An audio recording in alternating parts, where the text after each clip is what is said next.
on a ensuite toute une famille de pathologies du sommeil qu'on appelle les parasomnies, qui sont soit des troubles du comportement moteur pendant le sommeil lent profond, donc on retrouve très souvent chez les enfants typiquement les terreurs nocturnes, à ne pas confondre avec les cauchemars, le somnambulisme qui fait partie de cette même pathologie des parasomnies du sommeil lent profond, qu'on retrouve aussi beaucoup chez l'enfant, mais quand même chez quelques pourcents des patients adultes. En règle générale, le principal traitement, alors pour faire le diagnostic, c'est assez facile chez l'enfant parce que les parents ont une description clinique assez typique de ces phénomènes.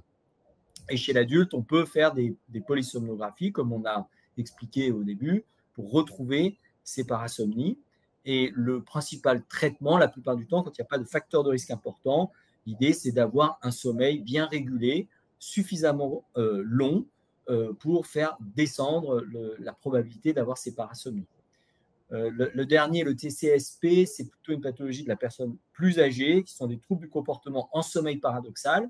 Donc pendant les rêves, pendant le sommeil paradoxal, en fait, dans un sommeil normal, on a ce qu'on appelle une atonie musculaire, les muscles ne fonctionnent plus du tout, et dans ce trouble du comportement, le patient vit ses rêves, et donc a perdu cette atonie, cette perte il reprend une activité musculaire, ce qui n'est pas normal pendant le sommeil paradoxal. Et là encore, ça se traite en diminuant les facteurs de risque et en essayant d'avoir un sommeil le plus sain possible. Le syndrome des jambes sans repos, lui, est par contre plus fréquent. Donc le syndrome des jambes sans repos est un syndrome diurne, donc qui se passe dans la journée, qui a une définition clinique, qui sont des sensations désagréables, des impatiences dans les jambes, qui sont au repos, le soir ou la nuit, qui sont soulagées par le mouvement. Et cette pathologie de la journée, souvent s'accompagne de ce qu'on appelle un mouvement périodique des jambes, qui est le fait de bouger régulièrement ses jambes pendant le sommeil et qui a pour conséquence, chez certains patients, de provoquer de multitudes de micro-éveils dont le patient n'a pas forcément conscience, mais qui fragmentent son sommeil et donc le rendent de moins bonne qualité. Le diagnostic se fait à la polysomnographie. Il faut évidemment bien penser à éliminer toutes les formes secondaires. Il y en a de deux sortes. La première, c'est les carences en fer, qu'on retrouve plus fréquemment chez les femmes.